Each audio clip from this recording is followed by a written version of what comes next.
Good evening and welcome to the 2022 Minnesota House District 54B Candidates Forum, sponsored by the Shakopee Chamber and Visitors Bureau. Tonight we are gathered at River Valley Church. My name is Michael Clem. I'm an attorney at Helmuth & Johnson and a member of the Chamber of Commerce. I will serve as moderator. All candidates for Minnesota House District 54B were invited to participate. With us this evening are Ben Bakeberg and Brendan Van Alstyne. The candidates are arranged in alphabetical order. Candidates have already recorded video interviews to introduce themselves to the community, and you can see those online, so the candidates will not make opening statements this evening. I encourage you to watch the videos on the Shakopee Chamber website. Tonight, candidates will be asked a series of questions, and they will have 60 seconds to answer. They also will have 4 opportunities to make rebuttal comments for 30 seconds. After they've used up all 4 of their rebuttal cards, they may still reply to the previous comments as part of their following answer. The first question tonight will be directed to Mr. Bakeberg. What is the role of state government? Well, first off, I'd like to say thank you to the Chamber for hosting this event. Thank you for all of you for coming. It's a little lighter crowd right now all of a sudden. And I'd like to thank Mr. Van Alstyne for coming as well and just for running. I'm new to this and it's an interesting venture running for office, so kudos to you. The role of state government, simply put, is to remove the obstacles that get in the way of people thriving and living the life that they so choose. And state government's role to do that is, number one, first and foremost, to keep us safe, to have economic policies in place that promote growth, and then provide a quality education for our students or for our communities. But ultimately, my role is to be a voice for the people that I serve. And Mr. Van Alstyne, what is the role of state government? Yes. Well, I suppose I should also thank the Chamber for hosting this, my opponent as well, for being a good and reasonable person who I hope will be a good representative of the people, as I hope to be.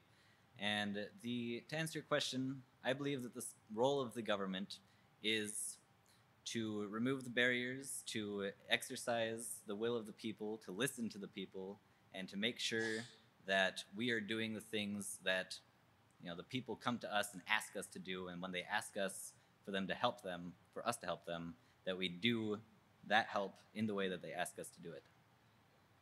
Mr. Van Alstyne, what makes an effective legislator? I think what makes an effective legislator is listening to the people, is going out, having conversations, attending meetings, figuring out what the problems are in the community, and just simply listening, and then going into the legislature and voting according to the things that you have learned while listening. Mr. Bakeberg, what do you believe makes an effective legislator? Yeah, I believe an effective legislator is the same qualities that make an effective leader. For 21 years, I've served as, I've been in education and have been in a principal for 15 years of that time. And I have been described as having a collaborative servant leadership mindset. It really comes from just my worldview on how I approach things. I believe that we need to serve people. We need to work together to come to solutions. And over my entire career, I've found that I often come to the best solutions when I sit down and I talk with different people and share different ideas. And oftentimes there's a lot of refining within that. And I learn, but I also, my personality is I'm not going to back down from my core convictions and what I believe. So I believe that to be an effective legislator, you have to work collaboratively. And you have to serve the people that you have the pleasure to represent. Mr. Bakeberg, what have been your greatest accomplishments during your career? Yeah, I'm proud of my professional career. I think just recently, the last couple of years coming through COVID, and I talked about it at the endorsing convention, I'm very proud of the work that we did as a school district. Where I work, coming through COVID, we made it a priority to make sure that we had our K-6 students on site every single day, and we rolled up our sleeves and we figured out a way to do it. And the learning loss that is talked about at the state level, we did not see that in our school district because we did the hard work, we took risks, and we did what was best for our local community. So I think I'm proud of that, and I'm also proud of the culture that I've created in my building. It's taken time to get people in the right seat on the bus, but I'm very proud of the student-centered culture that we have in my building. Mr. Van Alstyne, what have been your greatest accomplishments during your career? Well, my career has been the illustrious job of a union mechanic at a factory, so it's not particularly exciting. I do remember when I first started working, I felt that I was extremely underqualified and that I had a lot of imposter syndrome.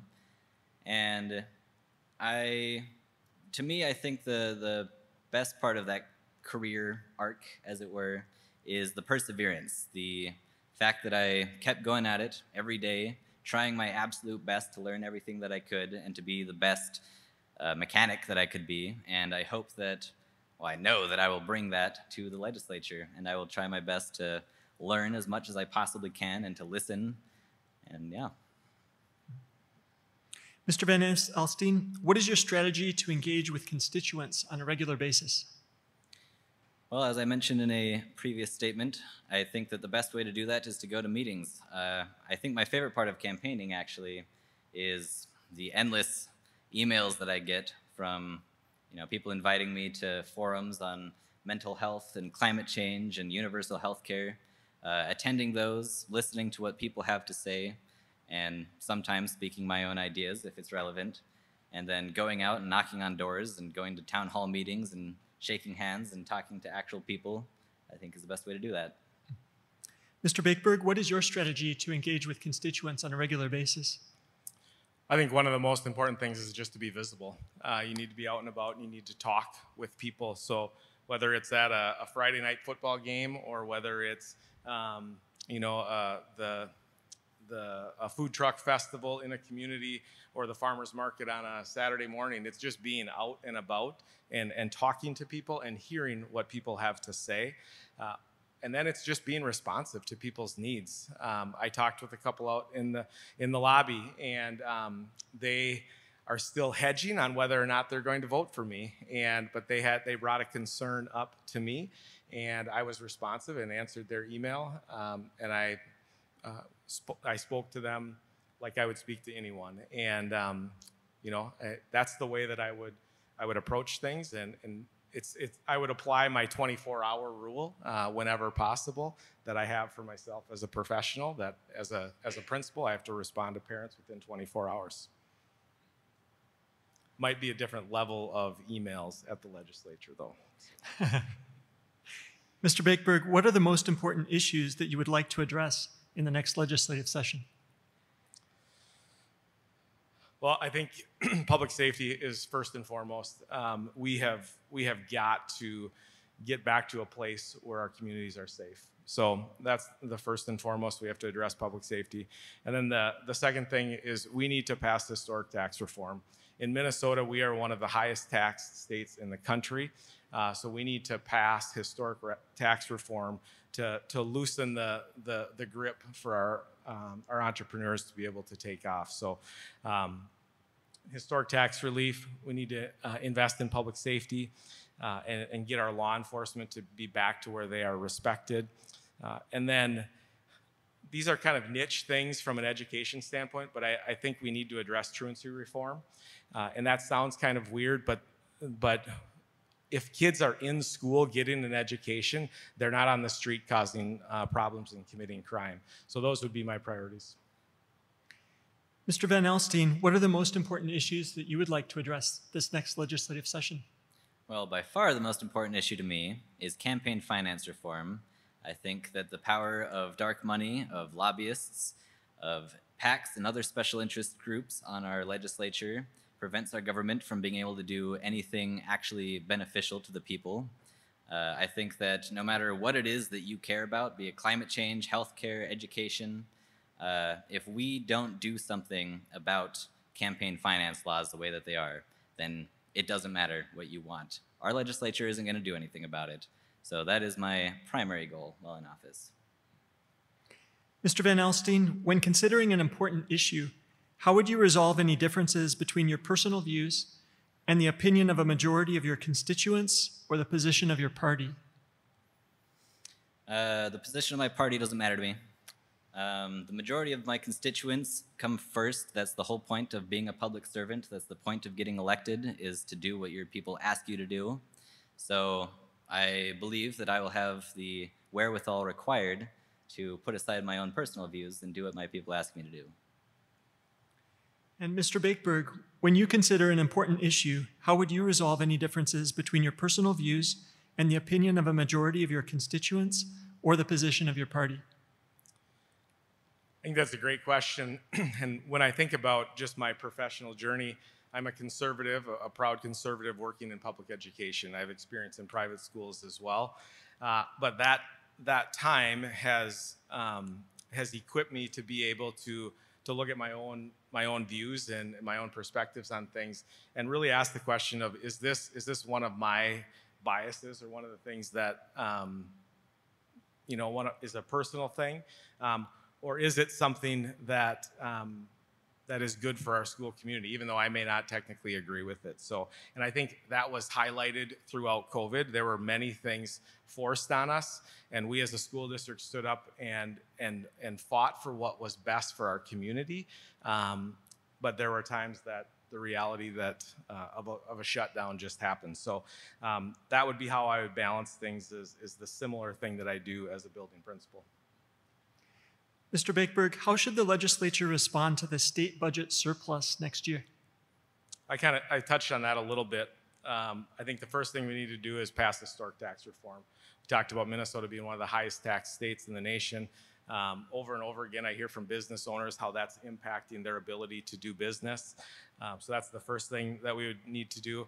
And then the second thing, we need to get the 169-282 interchange project over the finish line in Jordan. That's not only a Jordan issue, that's a Scott County and the state of Minnesota issue. So we've got to get that done. Mr. Van Alstyne, how should the legislature respond to the state budget surplus next year? Well, I believe that I responded to this in a recent op-ed that I wrote for the Shakopee Valley News. And my response there is the same as I'll give here, which is that in many countries, states, and cities across the world, they have a tradition of holding a referendum where they give the people the ability to list the priorities that they want to see the budget go towards. They give the people the power to choose what their tax dollars actually go to. And that, I think, is the best way to handle this budget surplus, because frankly, it's not the legislature's money, it's your money. And with so many great things that we could do with it, I think that it's more than just us who should be saying what we should be doing with it. I think it's you guys. That's all. Mr. Van Alstyne, what is your view of Minnesota's economy and business competitiveness? That's a tough question. I will grant you that one. I believe that our small businesses are the backbone of our economy. I think that there's a lot of anti-competitive practices that we see coming from major corporations like, Amazon. We have one here in Shakopee. That's not our jurisdiction per se, but when multi-billion-dollar corporations are able to pay their employees so little money that they can't afford rent on their own, that they can't afford food or to get a new car if they get into a car accident, they don't provide them with health care, then it's very, very difficult for small businesses to be able to keep up and compete. So I think that the best thing we can do is to try to take power away from these multi-billion-dollar corporations and distribute that to the people and to strengthen our small businesses. Mr. Bakeberg, what is your view of Minnesota's economy and business competitiveness? I would agree with Mr. Van Alstyne that our small businesses are the backbone of our economy. When I'm out door knocking and talking with business owners, I hear repeatedly about the struggles that they're facing, and it really goes back to back to taxes. We need to work to reduce our taxes so that our businesses can thrive. I was recently at a manufacturing event, and one of the people I was talking to was talking about his previous company left Minnesota because of the tax climate and because it wasn't friendly to do business in Minnesota. So we have to get back to where we're attracting businesses. But he also, this individual also said that the workforce in Minnesota, the people of Minnesota are amazing. So they are investing their new company in Minnesota into new processes, new facilities, because the workforce is so strong. And I just imagine if we coupled our workforce with a business-friendly tax environment. Mr. Bakeberg, Minnesota's corporate income tax rate is the third highest in the nation, and Minnesota's top individual income tax rate is the sixth highest in the nation. Would you support lowering Minnesota's corporate and/or individual income tax rates? I would, and simply put, there's $12 billion surplus is reason why we need to do that. And I think it would get to a point where we're attracting businesses, and then we would be able to tap into our amazing workforce, the people of Minnesota, and that business-friendly environment. So I believe I would do that, support that. Mr. Van Alstyne, Minnesota's corporate income tax rate is the third highest in the nation, and Minnesota's top individual income tax rate is the sixth highest in the nation. Would you support lowering Minnesota's corporate and/or individual income tax rates? I would not support lowering the top income tax rates for the reason that when those at the top are paying their fair share, it makes everything better for all of us. Though the top corporations, they're benefiting from our infrastructure. Companies like Amazon, their trucks are on our roads that we're paying for with our taxes. They're benefiting from our education when we pay to put people through school, to put people through higher education. These corporations are the ones that benefit from that, and those who control them are the ones who benefit from that. So I believe that making sure that everyone is paying their fair share is central to making sure that we have an equitable economy. Mr. Van Alstyne, for the last several years, there have been proposals at the Minnesota legislature to mandate paid leave and other workplace benefits. Do you believe that the state should determine private sector workplace benefits, and why or why not? I'm sorry, can you repeat the question? Yes. Do you believe that the state of Minnesota should determine private sector workplace benefits, such as paid leave, and why or why not? I believe that to an extent that it should.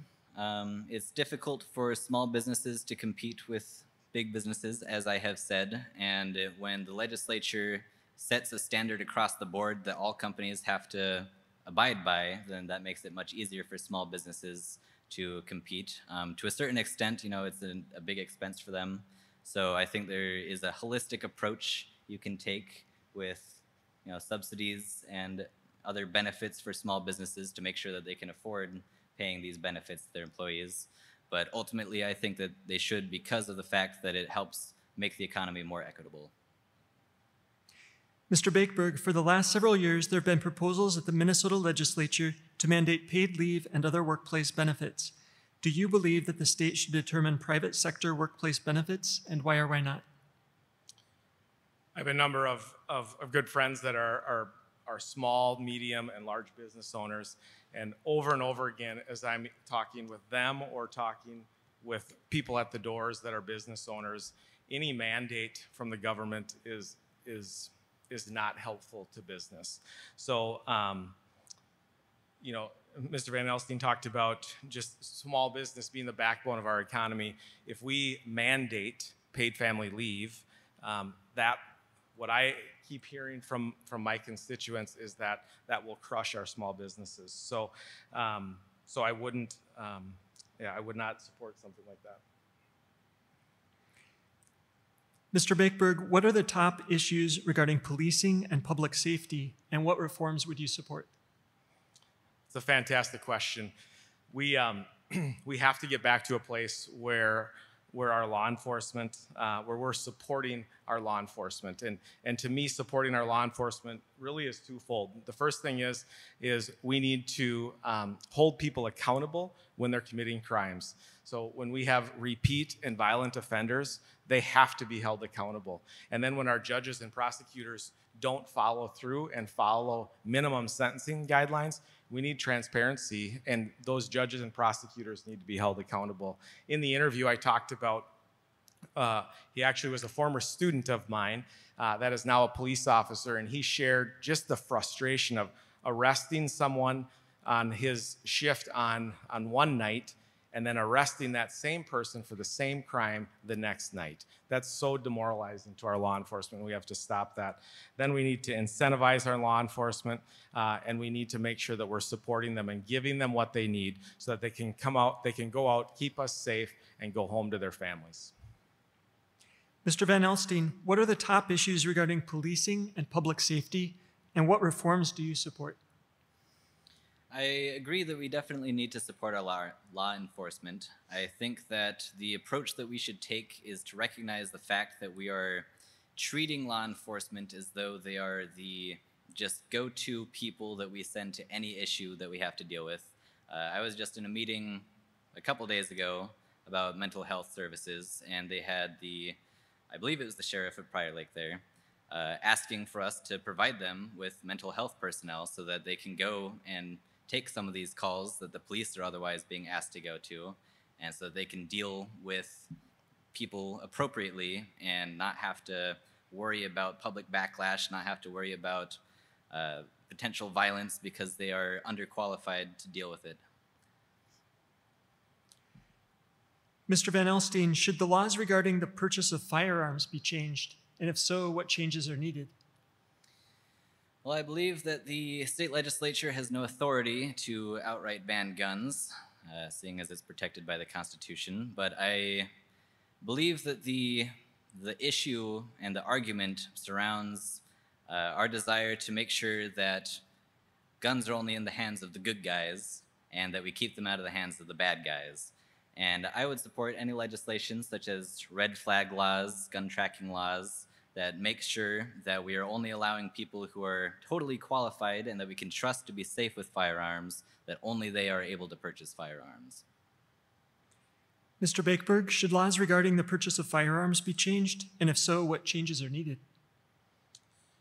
So I think we all can agree, and the thing that Mr. Van Alstyne and I would agree on is that we want kids to be safe, specifically in schools. And in some of the previous debates, they've talked about school safety. And to be blunt, I don't think there's anyone that knows school safety better than I do in this race. Each and every day, I go to school to make sure that the kids, the just under 600 kids, are safe in my building. And there are multiple reports that you can go to that the number one factor in keeping kids safe in school and in the community is a relationship. So we have to get to a place where we're talking about how do we invest in relationships and getting kids connected, not only within their school, but in their community, whether it's their church.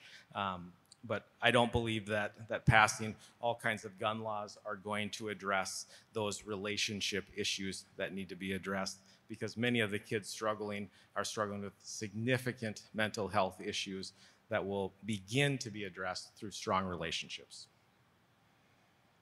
Mr. Bakeberg, what is your position regarding abortion, and in what circumstances should abortion be allowed or prohibited in Minnesota? Yeah, you can look at my website. I'm unashamedly pro-life. I'm proud of my pro-life stance. First and foremost, we have to start that anyone in the situation of considering an abortion, we have to lead with empathy and care for that person and the situation. But the reality in Minnesota, it's a constitutional right up until birth.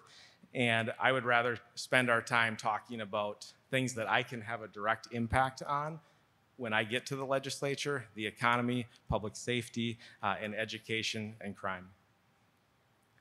Mr. Van Alstyne, what is your position regarding abortion, and in what circumstances should abortion be allowed or prohibited in Minnesota? Well, I would consider myself to be pro-choice. I believe that, fundamentally, it's a healthcare decision, and therefore it should be made between people and their doctors. And I don't think that the state or elected officials or bureaucrats should have any say in that decision. I think that fundamentally, to me, what's frustrating about the abortion argument is the fact that we don't talk about contraceptives, we don't talk about preventing the pregnancy to begin with. I think that if what our desire is to stop terminating unwanted pregnancies, then we should focus on legislation around preventing unwanted pregnancies from happening to begin with. That happens through education, and that happens through total access to contraceptives. Mr. Van Alstyne, what is the best way to make healthcare affordable and available to more Minnesotans? Quite frankly, universal healthcare. The United States pays twice as much as any other country in the world. I think the second most, I just had an excellent conversation with Dr. Mark Brockie, who is the chair of Healthcare for All MN, and he was talking to me about all these issues for a good long time. The second most expensive healthcare in the world is $8,000 per person on average. In the United States, we pay $16,000 per person on average, and you are still flipping a coin on whether or not you are able to get coverage from your insurance. You are still flipping a coin on whether or not any job that you go work is even going to provide health insurance. That is a problem, and that is one of my top issues, and it is very easily solved through universal healthcare policy. Mr. Bakeberg, what is the best way to make healthcare affordable and available to more Minnesotans? Well, I think if Mr. Van Alstyne or I had the simple answer to that, we could coin it and package it and sell it and make a lot more money than we'll make at the Capitol. So I think we start with that it's a very complex issue for healthcare. But as I'm out talking to people at the doors and talking about healthcare, over and over I'm hearing that many people are working just simply to pay for their health insurance. I had one lady tell me that her check was right around $1 when she went home at the end of the 2 weeks. So I think we have to create greater choice and greater transparency, because I believe that will help us be able to address the costs. Mr. Bakeberg, do you believe that the state should address climate change? And if so, what measures would you support? I think first and foremost, we all want clean water, we all want clean air, but I don't think it's the state's job to mandate things like the emissions guideline coming from California. It is mind-boggling to me that an unelected board in California can make a decision, and then that impacts the dealerships in Jordan selling cars, that they will be able to have a limit on that. So where we have to be wise, I don't believe that it is our role to be mandating things from the state government around climate. Mr. Van Alstyne, do you believe that state government should address climate change? And if so, what measures would you support? Absolutely. Given my age, my generation and the coming generations are going to suffer greatly because of the effects of climate change. No matter how drastic our measures are to deal with it at this point, it's too late. We are going to suffer negative effects from it. We are already suffering negative effects for it. And it is absurd to me to think that we are willing to do anything less than everything necessary to prevent climate change from taking the toll that we know that it's going to take. I think that at the state level, the best things that we can do are, transferring our energy creation system away from coal, banning the creation of new dirty power plants, investing at the state level into green energy power, investing in micro-generation, where individuals and farmers are able to put solar panels and windmills on their own property to generate their own electricity, and to give tax rebates for new and used electric vehicles, as well as expanding electric vehicle infrastructure. If I could just do a rebuttal more of a comment. I was recently on a call with talking about mining in northern Minnesota, and Mr. Van Alstyne brings up electric cars, and there's a place for that, but the reality of it is the Twin Metal Mines has been on hold for years, and in order to generate the batteries, the mineral, we need to mine those minerals to do that. So I think we need to really look at and give Twin Metals the opportunity to go through the permitting process. They haven't even been given that opportunity, and then we could have that conversation. I'll also use my rebuttal card now that the seal's been broken. I remember at the Democratic State Convention that the the metals mining up on the North Shore area was a big issue of contention, and I think there was frankly a bit of confusion around it, but they did decide that they want to allow the mining to take place because of the fact that it is, vital for getting electric vehicles to be viable. And personally, it's a complicated issue. I would want to make sure that the environment is being protected while we do it. But yes, I think that economic expansion in that area for green energy is important. Mr. Van Alstyne, what changes are needed in state support for post-secondary education? So my personal story is that I couldn't afford to go to college. My parents were middle class, so they were too poor to afford to send me to college, and the state wasn't willing to give me any benefits to help me go to college myself. So instead, I went out to Utah and took an excellent, the word has just slipped my mind. I went to a technical college, Davis Tech. It was short, cheap. It was funded by the businesses in Utah. They gave out scholarships for students going into automation robotics, which is what I went into. And that has provided me with more stability than I have seen any of my peers get. Every single person who's gone to a four-year college is, frankly, living a worse life than I am. They are deep in debt. They have difficulty paying their bills or finding meaningful jobs in the fields that they went and got educated in. So I think that the best thing we can do is expand our technical college infrastructure in this state. Mr. Bakeberg, what changes are needed in state support for post-secondary education? Excuse me, my daughter is in college, and my wife and I are experiencing firsthand the cost, and it's pretty amazing. But we were also blessed that my daughter was able to go into college with a significant number of college credits. So she had the opportunity through her high school to do that. And I believe we need to expand our pathways, not just to four-year college in the schools, but we have to move into trade schools and bring those trade school programs right into our high schools to give kids the opportunity. And then we also need to create pathways for kids that don't have a desire to go to college or even a trade school, that want to go right into the workforce and be able to learn on the job so that they're not saddled with mountains of debt. And I believe that we've done that in the district that I'm in. There's models across Minnesota that are working really well, that are helping kids move forward. Mr. Bakeberg, what is the most significant transportation issue in District 54B, and how should that be addressed at the state level? I've already mentioned it, but it's the 169-282 interchange project in Jordan. Tuesday night, we just had a forum where they had 4 different models that they were talking about, and we need to get that project done. There's a funding shortfall, about $12 million, and we need to make sure that gets across the finish line, because that is a linchpin for economic development, not only in the Jordan area, but in Scott County.